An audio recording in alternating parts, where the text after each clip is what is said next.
Hi everyone, welcome to this episode of Keipert Labs. In today's video we're going to be discussing the concept or phenomenon of refraction. So we've looked at the idea of thinking about light, that light can be reflected. It can reflect or rebound off surfaces, and we looked at the concept of the law of reflection to be able to actually quantify or to extend our understanding of how light will rebound off a mirror, and looking at the angle at which that happens. And now we think about another behaviour or property of light that you might have experienced when you've gone to the beach. Okay, so what we have here in my very elegantly constructed diagram is the water. Okay, and so what we have is that imagine that you are standing in the water. Okay, this is you. Your head is totally up here somewhere. Okay, you're standing in the water. This is the bottom of the ground. And then you see something, maybe like a $2 coin down here on the bottom. And then, of course, then you reach down for it, or that you try to pick it up, and you miss. Okay? Or especially if you think about it, if there are fish there and you try to grab them, that you totally miss them. And what's happening here is that in the same way that if you take a glass and you get it in water, and you put a pencil in it, what you would see from the side looks like this.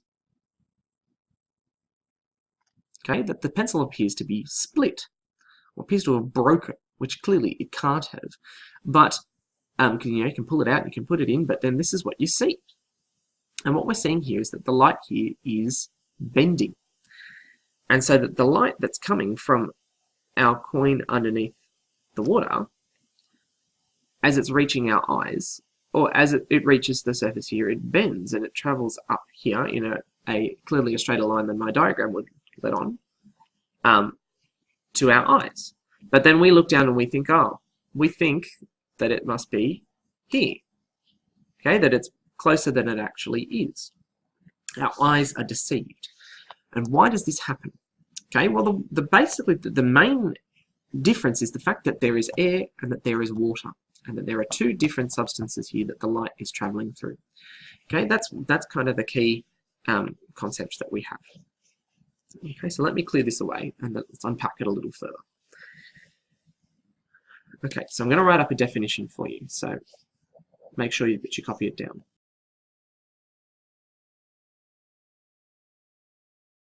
Okay, so here we go. Refraction, the bending of light as the light passes from one medium to another. Into another, I should say. It's probably more grammatically correct. So we know that a medium is the substance through which the light is passing through.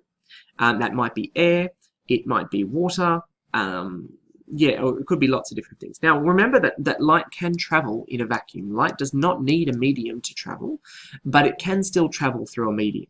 Okay, so that it may not need one, but it also isn't stopped by one.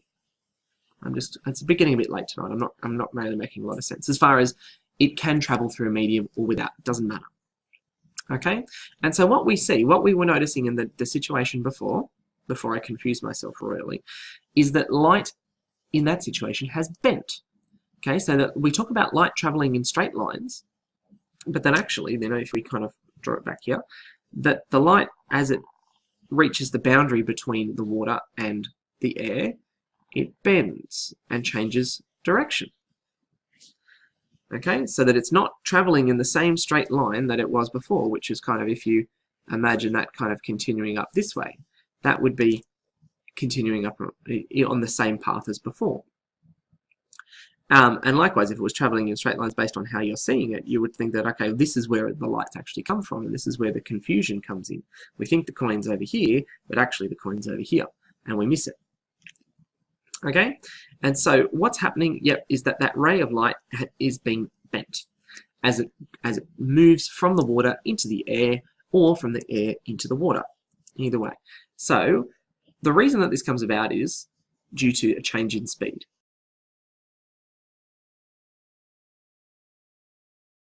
Okay, so the light changing speed. Now the reality is that we often talk about the speed of light, And scientists were kind of guilty of this, and science teachers too, as far as though it's just a single thing.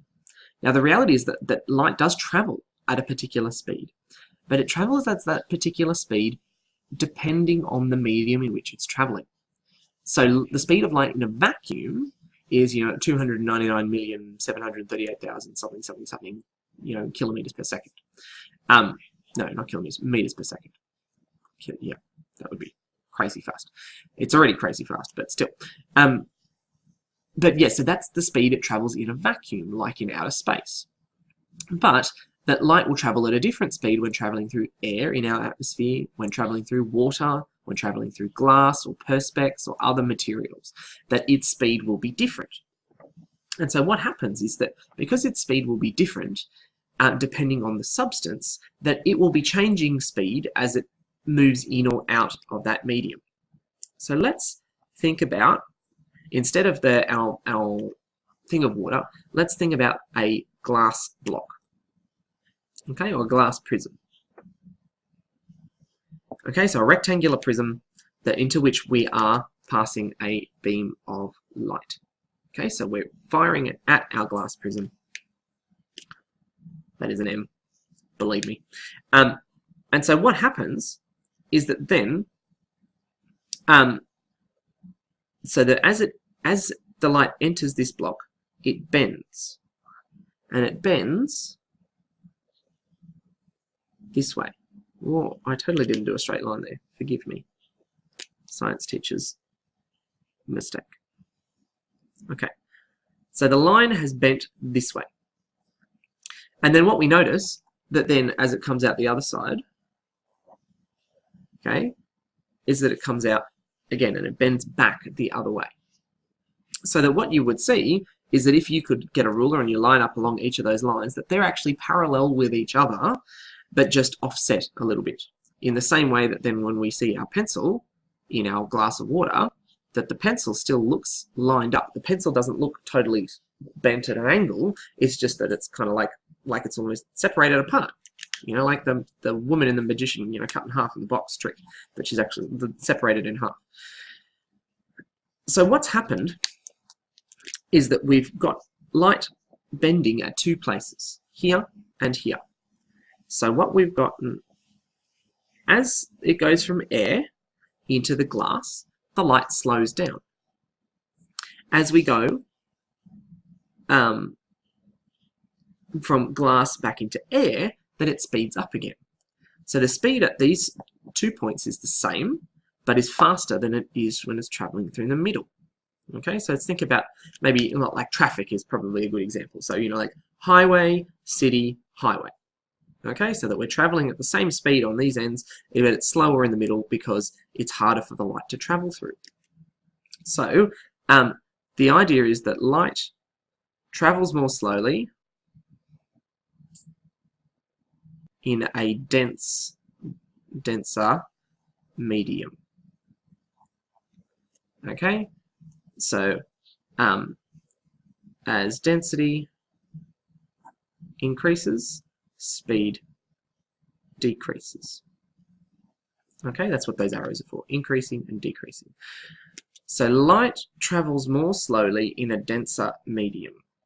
So it's slowest here and fastest, equally fast on either side in the air. Okay, so air is less dense than glass, so light travels faster here than here, and then it will speed up again as it comes back into the air. And what we're seeing is that each time that it makes the jump between one medium and the next, that the beam of light changes its speed. Now, the reason for that is that the beam of light is hitting that block at an angle. And so if you think about that beam of light having a certain kind of width, actually, if I'll clean this off and I'll do a little zoom in demonstration for you. Okay, so it's useful for us to think about a ray of light as a single kind of thing, but it's got a certain width to it. Okay, so what happens is that this is our ray of light, and it is allegedly straight. Again, it's late, bear with me. Then what happens, you think about this like it was a car. traveling from road into sand. Okay, so let's think about that way as our analogy. Okay, so what happens is that you've got a car with its wheels. Okay, 4 wheels. As this car is traveling along this road, or traveling along this path, what happens is that this wheel, if I show what happens when we get there, this wheel hits the soft sand first before this one. And what that does is that means that wheel then starts to slow down. It doesn't, it's got a lot more friction, a lot more traction, a lot harder going. And so what happens is that this bit slows down and it starts to pull or steer the car more this way. And so it changes its direction because it's kind of pulled this way, and then by the time that this bit hits it, then it kind of catches up with that and it travels over here. And then as we get to the other side, if we imagine then from here and then going back onto road again, okay, and we get our car into the same kind of spot, okay, that this bit actually, now it doesn't look like it from here, but this bit actually is hitting the change first, and so that then it's going to speed up, and then we're going to head back this way. Okay, so that's our car here, and that's our car here. Mr. Keipert's rubbish drawing skills. Okay, so what we've done is that as we've made the transition from a fast medium to a slow medium, that then a part of that ray of light is bending before the rest, and so or slowing down before the rest, and so it kind of pulls it that way, and that then as it makes the transition again, then it pulls it the opposite way. It bends back, so that it ends up being the same on either side, because we've kind of, what we've done here, we've undone over there. Okay, and so what we see here is that then that if we imagine the line that was our normal, which we mentioned when we were thinking about reflection.